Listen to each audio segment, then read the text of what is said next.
When you eat your breakfast, you have a chance to practice mindfulness of eating. You don't have to think about your projects, your work. Every moment of breakfast is an opportunity for us to get in touch with the wonders of life.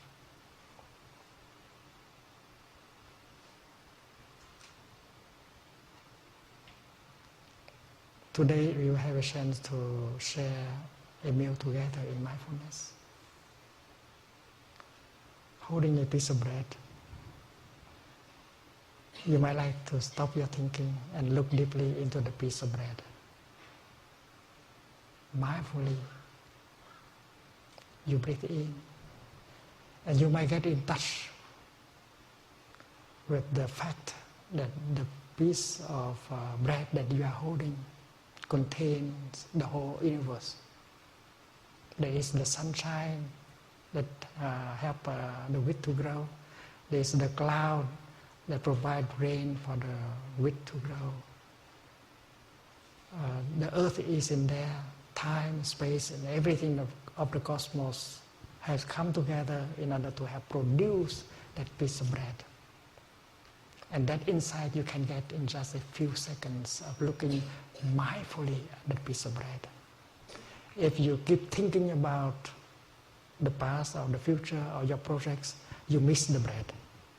You miss the kingdom of God that the bread is bringing to you.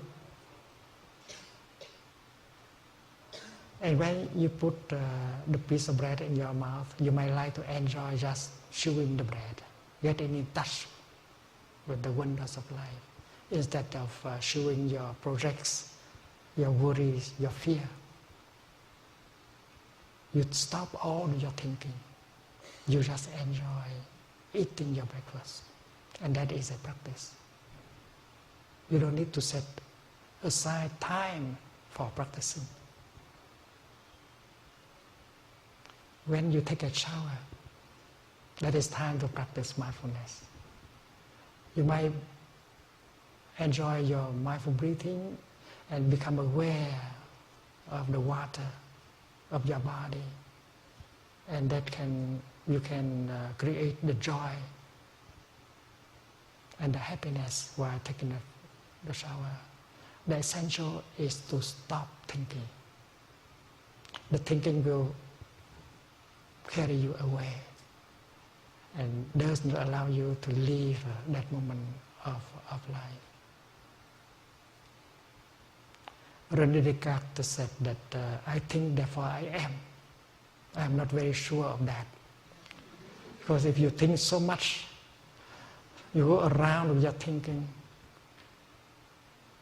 might not be productive at all. It carries you to many realms, and it could make you worry more, angrier, and so on. So if you are carried away by your thinking, you are not there. That's why I think, therefore I am not there. It's better to stop the thinking in order to be there. When we brush our teeth, we may choose to brush our teeth in such a way that make freedom and joy and happiness possible during the time of brushing our teeth. It may take 2 minutes or 3 minutes. And the essential is to stop your thinking. Even if you have a lot of things to do, stop your thinking and enjoy brushing your teeth. When I brush my teeth, I usually touch the fact that I am over 80 and I still have some teeth to brush. And that is enough to make me happy. Brush your teeth in such a way that freedom is possible. Joy and happiness be possible during the time of toothbrushing. That is a challenge. And I know you can do it. Do not think about your work, your projects. Just enjoy being there and brush your teeth. That moment you can live it deeply also. Because you can always touch the wonders of life, the kingdom of God in the here and the now.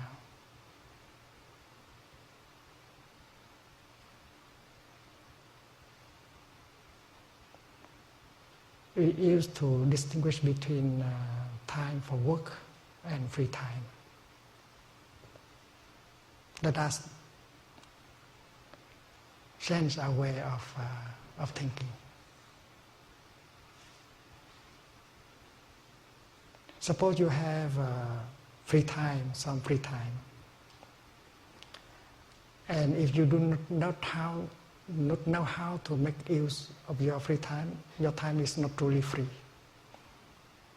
If you could keep thinking and worrying, that time does not make you happy.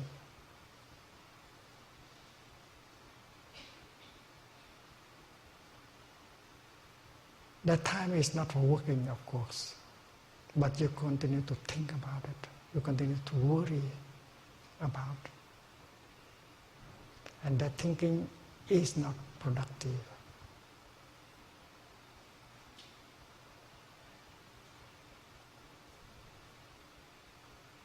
It's very important to learn how to release and to be fully in the moment.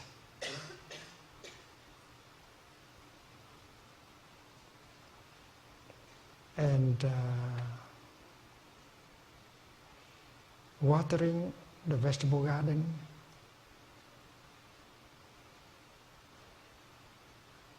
in the backyard, you may like to be fully present with that.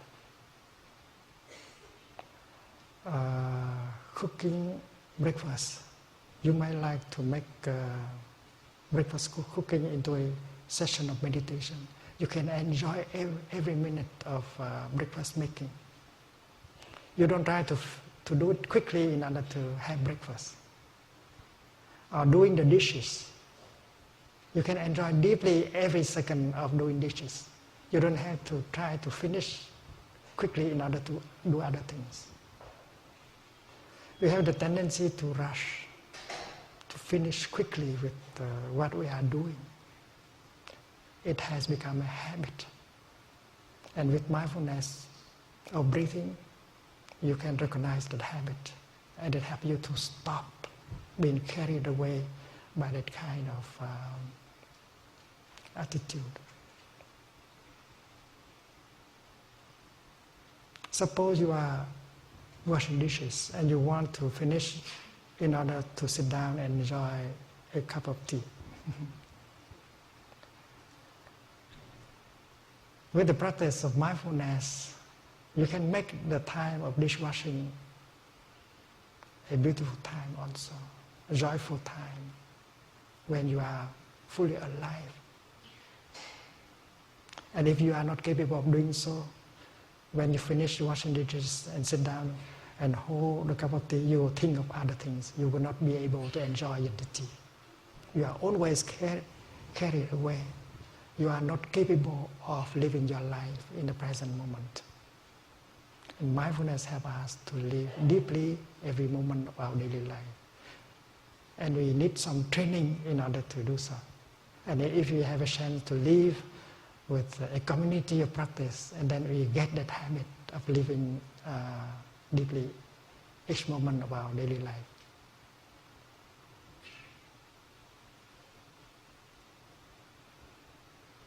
In Buddhist meditation, we know that insight is the factor that can help us transform afflictions like anger, fear, despair Insight is the kind of energy that can liberate us. And we know that insight is not the outcome of thinking. We have the thinking mind, but our consciousness is more than the thinking mind. In Buddhism, we speak of store consciousness. And that is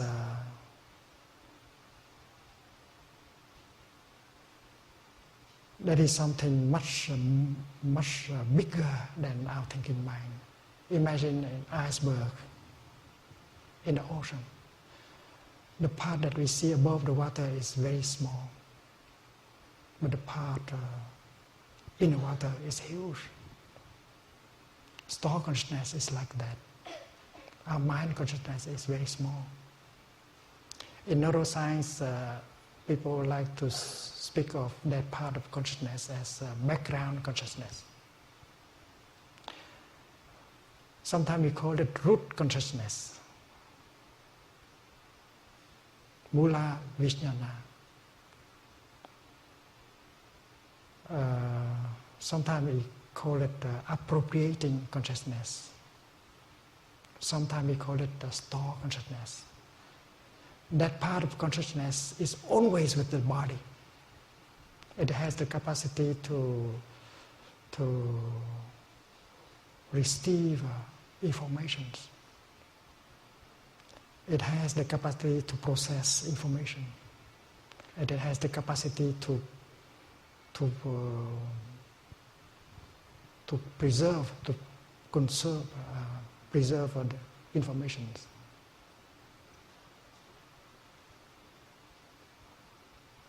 And mind consciousness is the upper level of consciousness. Mind consciousness sometimes can stop operating, like in the case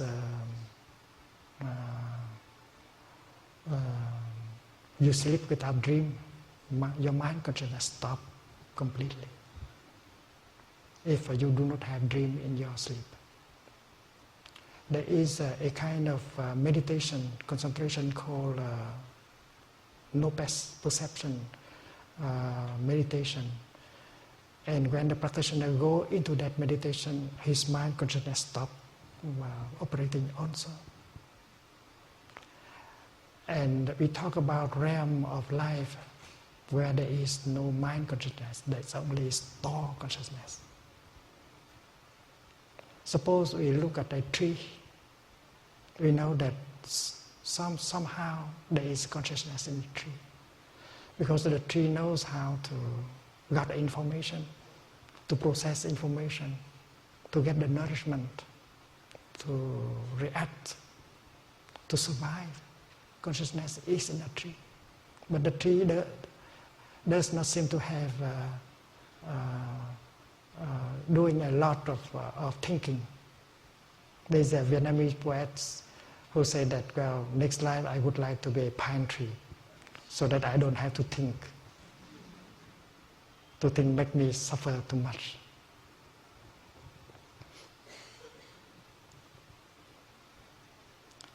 In the Zen tradition, mind consciousness is the gardener, and store consciousness is the land, is the garden. The gardener can prepare the land, plant the seed, water the seed. But it is store consciousness, it's the land that can produce the flower and the fruit of enlightenment. So practicing meditation, we don't count on mind consciousness alone. We count mostly on store consciousness.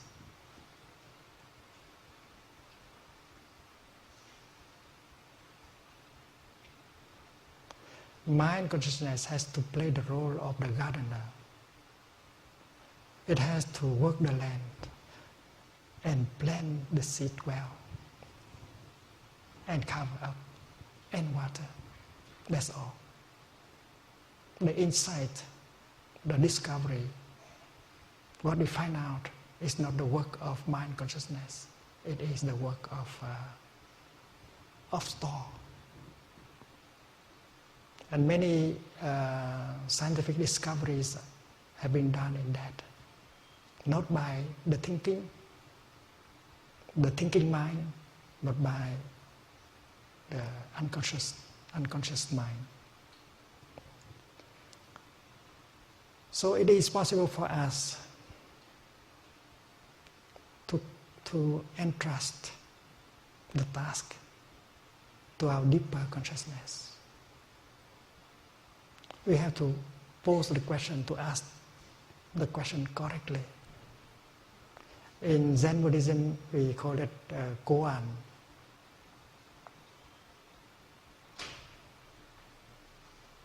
Suppose the teacher give you the koan, everything come home to the one, where the one will go, have to go.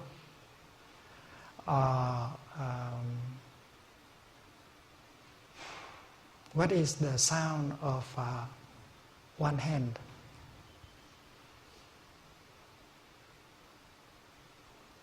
All these are devices. It's kind of question that we entrust to store consciousness. The important thing is to ask the right question very clearly, and to entrust the question to store consciousness. And after having done that, the gardener may like to do other things.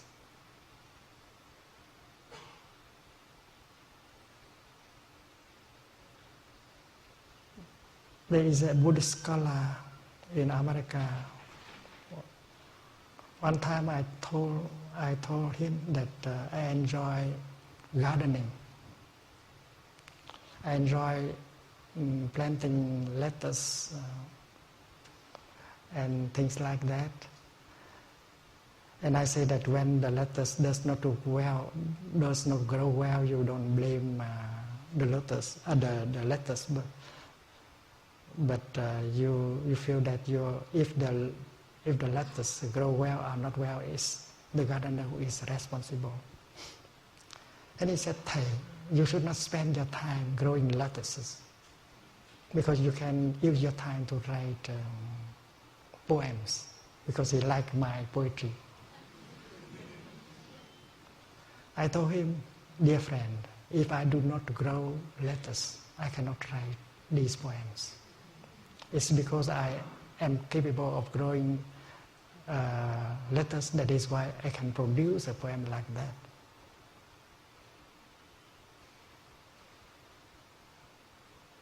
So washing your dishes, enjoying washing the dishes, stop the thinking and get the pleasure in washing the dishes, is a way to support store consciousness, to bring about the insight. Brushing your teeth mindfully and enjoy brushing your teeth. Do not think about your project. Do not try to find the solution with your thinking mind. And that is the practice. Non-thinking is the secret of the success. And that is why the time when we are not working, that time can be very productive if we know how to focus on the moment and enjoy every moment of our daily life. And if we know how to do that, we will not be victim of stress, anxiety, depression, and so on. That is one aspect of the problem. The other aspect of the problem is that the time called work time we can handle it in such a way that we can enjoy, that it can bring us pleasure.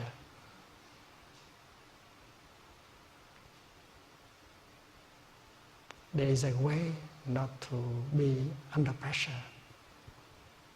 There is a way in order to enjoy really what you are doing as work.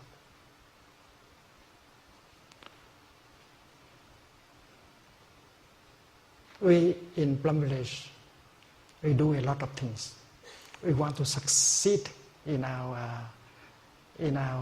what we do. We offer many retreats of mindfulness everywhere, in many countries, Europe, Asia, America, Australia.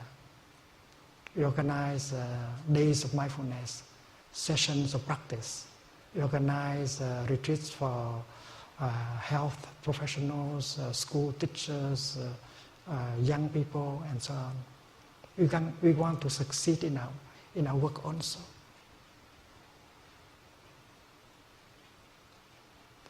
But we learn how to do the work in such a way that we will not be victim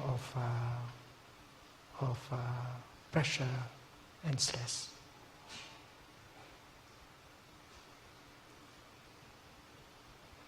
Many monks and nuns who are excellent Dharma teachers, they enjoy cooking, they enjoy cleaning, they enjoy gardening, and they consider these things as important as the other kind of work. We learn how to enjoy rearranging the cushions in the meditation hall.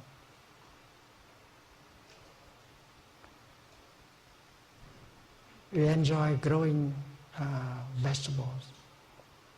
And everything we do, we put all our heart and mind in it, and we try to do it in such a way that freedom and joy and brotherhood and sisterhood become possible. There are times when we sit together in a meeting, but we don't talk about work. We have a weekly meeting called Meeting of Happiness. And in the meeting, you just remind each other that you have so many conditions of happiness available. And it may take 2 hours, 3 hours, just with 1 cup of tea, and we nourish each other with the practice of mindfulness. We remind each other that we are very lucky people, that we have so many conditions of happiness available right in the here and the now. We don't need to go and look for more conditions of happiness. And that's very nourishing. And I think that in a corporation, this is possible also. And many of the practice in a practice center can be used in the life of a corporation.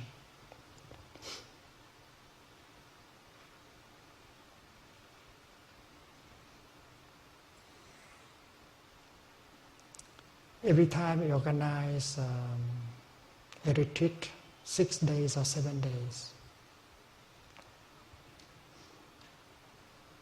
we see many people transform. The practice is simple enough for everyone to do. The practice of mindful breathing, mindful sitting and walking, releasing the tension in the body. Everyone can do. And when you are able to reduce the tension in your body, to release the tension in your body, you also can reduce the amount of pain in your body, including chronic pain, because the pain and tension, they go together. If you can release tension, you can reduce the pain. And the basic practice of mindful breathing, to be aware of your body and to release the tension in your body, you can do it several times a day. Many of our brothers and sisters program a bell of mindfulness in their computer. And every 15 minutes, the bell reminds us to stop and to enjoy breathing in and breathing out. The bell of mindfulness.